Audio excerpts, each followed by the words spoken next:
In this series, I'm going to talk to you about dead people.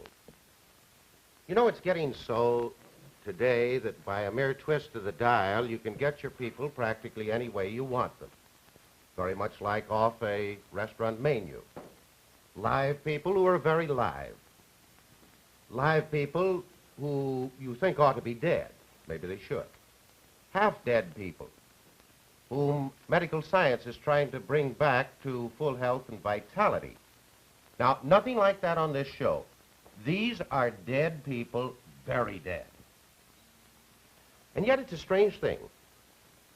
Even though history has as its subject dead people, history itself is not dead. In fact, it's one of the most alive of studies. It can be very fascinating, can be very interesting, can be very enthralling. Now, if any of you out there are inclined to say, I'm from Missouri, my answer to you first is, so am I. And secondly, I'm going to take you up on the challenge. History can be interesting. I'm going to try and show you. Now, if you like people, and who of us does not, then you have to like history. Because after all, that's what history is. It's the story of man, the story of people. Man, what he did, what he dreamed, what happened when he was good, what happened when he was less good, what happened when he was successful, what happened when he failed. Study history, and you're really studying yourself, even though you may not think it. You're studying yourself, you're studying your neighbors, you're studying your associates. Now I ask you, what could be more interesting, more fascinating than such a study? Now, by way of a test case, I'm going to take the colonial centuries of North American history. Now, besides giving me an opportunity to prove to you that history can be interesting, there's another byproduct of this. Studying these centuries will give us some idea and some necessary background for a greater understanding and appreciation of our own national history. And something more. We cannot understand our USA if we limit ourselves to a narrow strip of colonies along the Atlantic seaboard. A baker's dozen, which England founded there, which ultimately revolted from the mother country and went off on their own. In order to understand, fully understand the USA, we have to go more broadly than that. And for that reason, I'm going to do this series on something of a continental basis. We're going to study more than the English. Now, we're going to start by seeing how there happened to be a U.S. history in the first place, an American history. In order to answer that question, we have to go very far back and very far away, back to the Middle Ages and over to the Old World. In history, as in every human life, our own, those of the people around us, there are a few big things and many, many little things that are woven into the pattern. And as the song goes, little things mean a lot. Now, relax, I'm not going to sing. That's not a cue for the orchestra. But it's amazing how often little things start great movements rolling. And here we have a case in point. I wonder if you ever realized how close you are to the beginnings of American history when you reach for the pepper shaker at table, or when you poke cloves into a succulent ham, when you enjoy the tang of cinnamon toast, or when you dust your Christmas eggnog with a bit of nutmeg. Really, you're very, very close. Let me show you why. See, we've emphasized spices. Let me show you why spices are so close to the beginning of that story. You know, as a matter of fact, if you were on a quiz show and the question was asked you, how there happens to be an American history in one word, 15 seconds, and please no help from your classmates. If you were to say spices, I'd give you the prize. I don't know whether anybody else would or not, but let me show you why. Now, we said we had to go clear back to the Middle Ages. America was discovered, really, because, for centuries before that epochal day at the end of the 15th, Europeans had been looking eastward. The Crusades had oriented their attention to the east. Those military expeditions, you know, which went out to try to conquer the Holy Land, beginning at the end of the 11th and carrying through into the 13th century. Now, the Crusades had very important effects or influences upon Europe.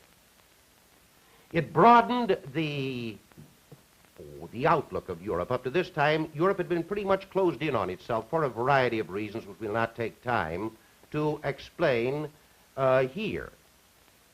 But she had been closed in on herself. Now, this broadened their outlook. More than that, the Crusades brought Europeans into contact with a much more luxurious and luxuriant culture than Europe at that day knew. The culture of the Levant, of the Near East.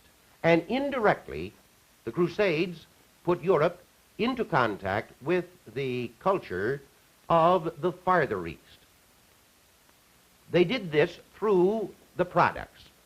For example, when the Crusaders got over here to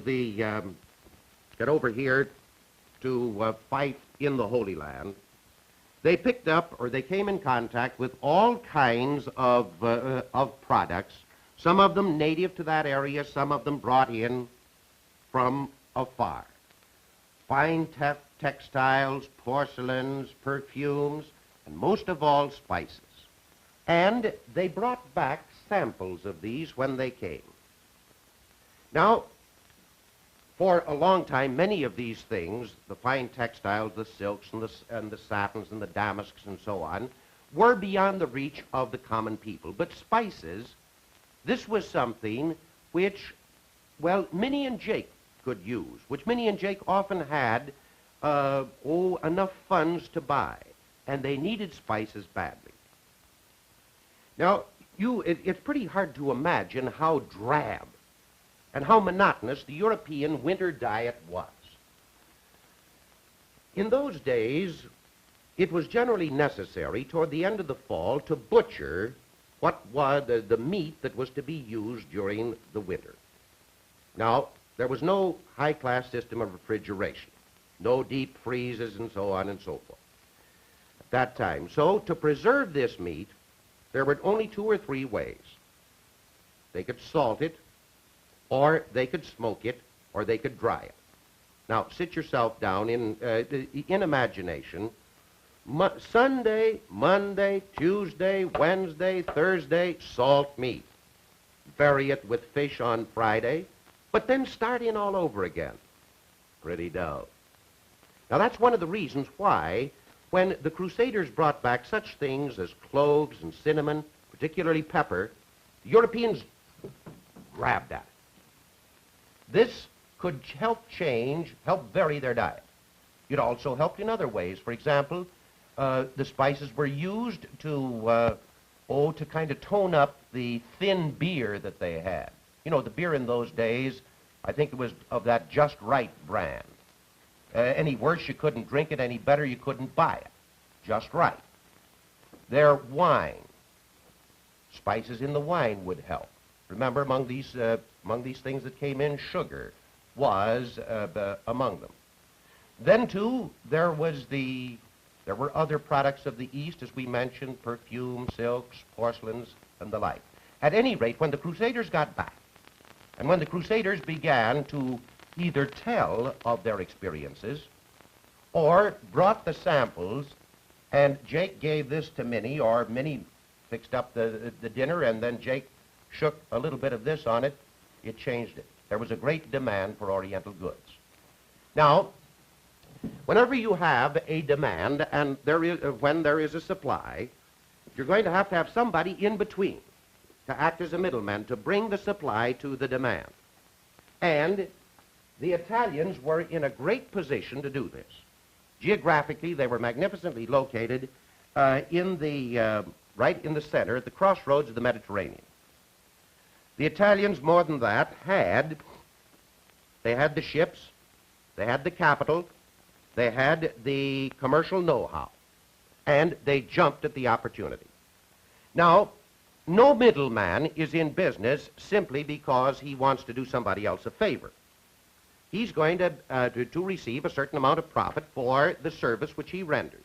And over the years, with the tremendous demand in the north for these Oriental products, the Italian middlemen began to wax very, very strong, very strong and economically strong and very wealthy.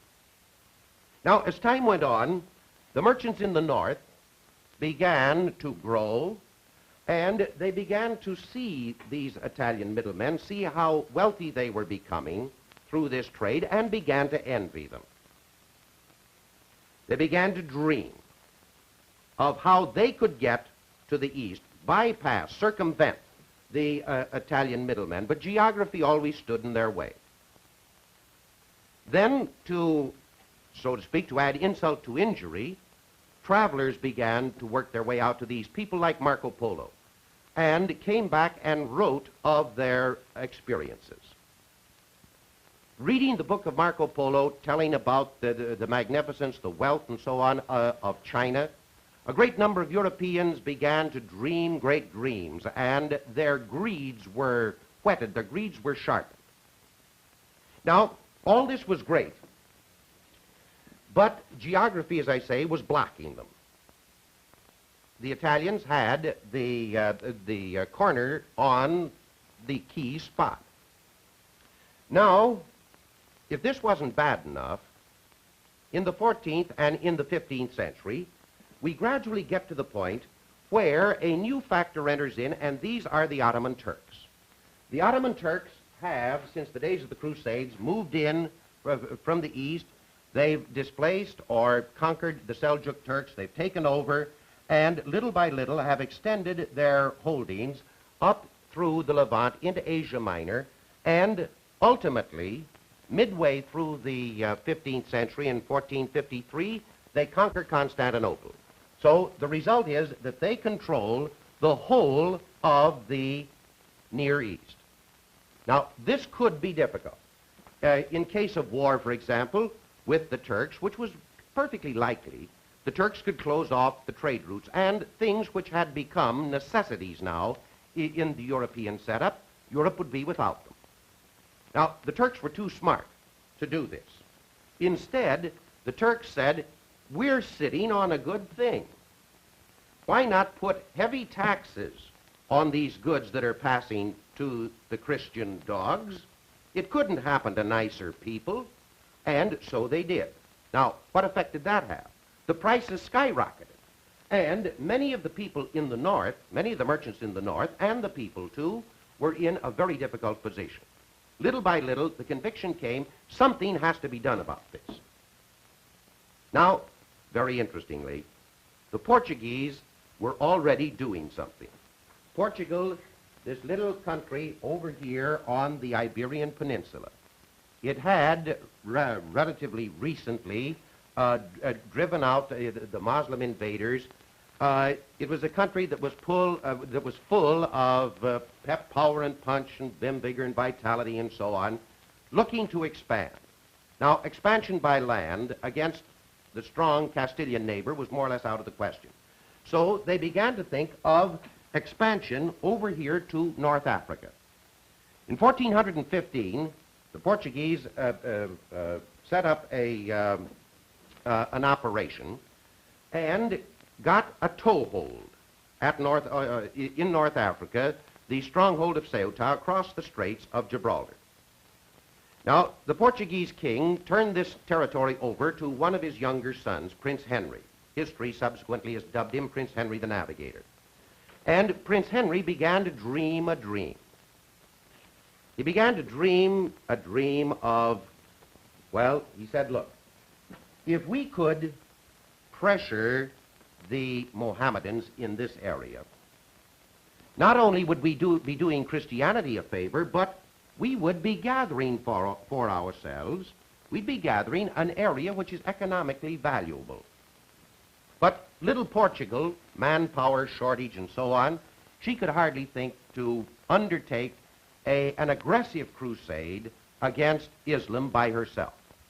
Now, in those days, there were a lot of rumors about the East and so on current in Europe, and one of these had to do with a fabulously wealthy, powerful Christian king, Prester John, known as Prester John of the Indies. They didn't know exactly where he came from, but they knew that, somewhere down here, somewhere down here. At that time, they had very little idea of the configuration of the African continent. So Henry decides, why don't we make contact with Prester John? Well, now, there was going to be one difficulty. He was faced with a geographical difficulty, too. He could hardly send his searchers, so to speak, across Africa. In other words, just push right through the Mohammedan people and say, pardon us, folks, we want to go over and make contact with Prester John so the two of us can get together and clobber you characters. It's not that. He was forced to the sea. Now, he establishes his headquarters down here at the tip of Portugal, and little by little begins to send out his men. They edge out into this mysterious ocean. Remember that the Europeans cloaked the Atlantic with a veil of mystery. Oh, the people who thought that the world was flat, you'd sail out so far, and then there you were, or there you weren't. And then the sea boiling and the winds burning and so on and so forth. They stuck pretty close to the shore. But the Portuguese, little by little, edge out. They discover or rediscover some of these island groups which the ancients had known, like the Azores or like the Madeiras, like the Canaries, ultimately the Cape Verdes. Now, during the process, they begin to change and to lose this idea of the crusade. And as circumstances work out, they desire to get around Africa so as to have an all-water route to the Indies, by which, or on which, through which, they can bypass the Italians and they can get around the Turks who might be troublesome. Now, in the process of this exploration, the Portuguese build up some very, very valuable maritime knowledge. For example, in recent times, a number of new navigational instruments have been introduced into the West. The compass has come in, and now the Portuguese experiment with it. The astrolabe has come in. Now, that peculiar instrument that our friend Prince Henry is using is an astrolabe. You know, we're little, we just didn't have time to go out and buy one, so we'll use that. Then, a great deal of information, or a great deal of experience in sailing the Atlantic, sailing the open ocean, quite different from sailing the Mediterranean. This has its influence in the development of new types of ships, the Portuguese caravel, the Spanish galleon, which are to be so important as time goes on. Now, little by little, the Portuguese inch their way down. They get here and then start eastward with great hope.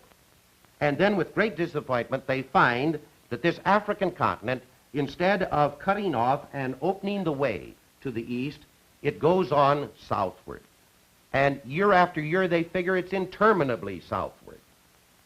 But at any rate, Portugal is doing something. And Portugal is the center of a great deal of interest.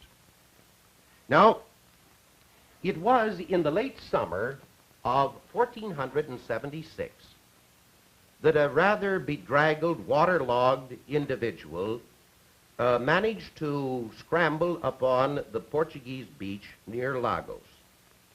This was the man of destiny, Christopher Columbus. Christopher Columbus was a Genoese. We're not going to argue about this business of his origin. Historians have done that considerably. We'll take the traditional explanation, which seems to be the right explanation. One of his recent biographers said, all this hue and cry about Columbus's origin, the people who knew him said he was a Genoese. Why should we, in the 19th or the 20th century, think that we know more than his contemporaries? He was born sometime around the middle of the 15th century. His father was a weaver and a cloth merchant, and rather understandably would have liked to have seen his son Chris follow in his footsteps. But Chris had other ideas. At a rather early age, he decided to follow the life of the sea. For a Genoese, that was not particularly surprising. He shipped on a couple of voyages over into the Aegean, to Chios, and then in this fateful year of 76, he was shipping on an expedition, a trading expedition, that was heading from Genoa on across the Mediterranean, through the Straits, and heading for Flanders, the Low Countries, up here, Belgium and Holland, of modern geographical terminology. Now, after they had gotten through the Strait of Gibraltar, they were overtaken by a French-Portuguese squadron. France and Genoa were reputing at the time, and the Genoese merchant ships were scattered. The ship upon which Columbus was sailing was sunk, but they were not particularly far from shore. Medieval mariners, as a general rule, held as closely to shore as they dared, so he was able to save himself by grabbing a piece of wreckage and propelling himself to the beach. Now, here he is, right in the heart and center of great interest in exploration. Now, it's a little bit doubtful whether he had his subsequent plans and his ideas at this time. Little by little, however, they do develop. Oh, within 2 or 3 years, following the talk that's around, doing some reading, and he conceives his idea. The Portuguese, year after year, are sending out expeditions, and each expedition comes back with disappointing information. Africa still is going southward. We haven't been able to get around it. So he begins to study. He said, okay, now, if the world is round, and remember, a great number of people in the Middle Ages thought the world was round. He didn't come up with a new idea. If the world is round, why can't one sail, for instance, here? If the world is round, why can't one just sail around it and ultimately get to the east? He studied some of the writers and the like, people like Marco Polo, and Marco Polo had some rather peculiar geographic ideas as to the extension into or eastward of Japan. So much so that Columbus felt that if he were to sail out maybe 3,000 or so miles to the west of the Iberian Peninsula, he would hit the east. And he had a certain amount of backing from scholars like Paolo Toscanelli and the like for this. So he conceives his idea. Now what he needs is finances and a royal sponsor. Now he very naturally starts out with King John of Portugal. And John listens to him, proposes his ideas to a commission of experts. You know, they had the equivalent of the PhDs, the boys in the ivory tower, in those days. And they kind of hold Columbus off, and John seems to have double-crossed him. He took all his information, all his ideas, and then sent a couple Portuguese out, but these boys did not come back with the desired information. Soon he saw that he was going to get nowhere, and then he went to Spain. And from Spain, or in Spain, he got the runaround a number of times, and then ultimately was given sponsorship by Ferdinand and Isabella. Now, this is a story much, much too well known for us to take time. You know how he picked up the ships. He had 3 ships. The largest of them was a very small one, the Santa Maria. They sailed out. They touched land. Columbus claimed the land for Spain, and then ultimately, after poking around in the Mediterranean for a time, the Caribbean for a time, went back home to announce that Spain had found the route to the Indies. Now, Columbus was in perfectly good faith. Spain thought that what he said was correct. So therefore, because he was looking for the East, he bumps into the Americas, and we have the basis for an American history. Now, what I'm going to do each time is suggest, in case you're interested in following up some of these ideas, suggest several books which you might care to read or to look at. Here is a book by Edward P. Cheney, The European Background of American History. It's in a rather common set. You ought to be able to find it very easily. Another book, a later treatment of the European background, but called The Dawn of a New Era, is by the same author. Now, there's been a great deal of work done on Columbus. However, one of the most recent and one of the finest lives of Columbus is this work of Samuel Eliot Morison, the Admiral of the Ocean Sea. Sometimes you'll find it in a compressed one volume, as here, sometimes in a more diffuse two-volume edition in which there are several more technical chapters.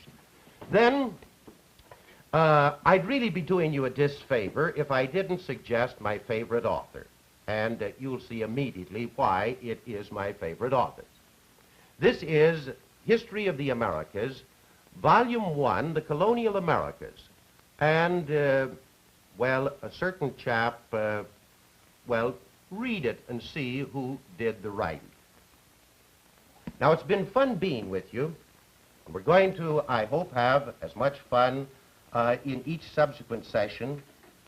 Today we told you why Columbus sailed, how he happened to sail, and what he found.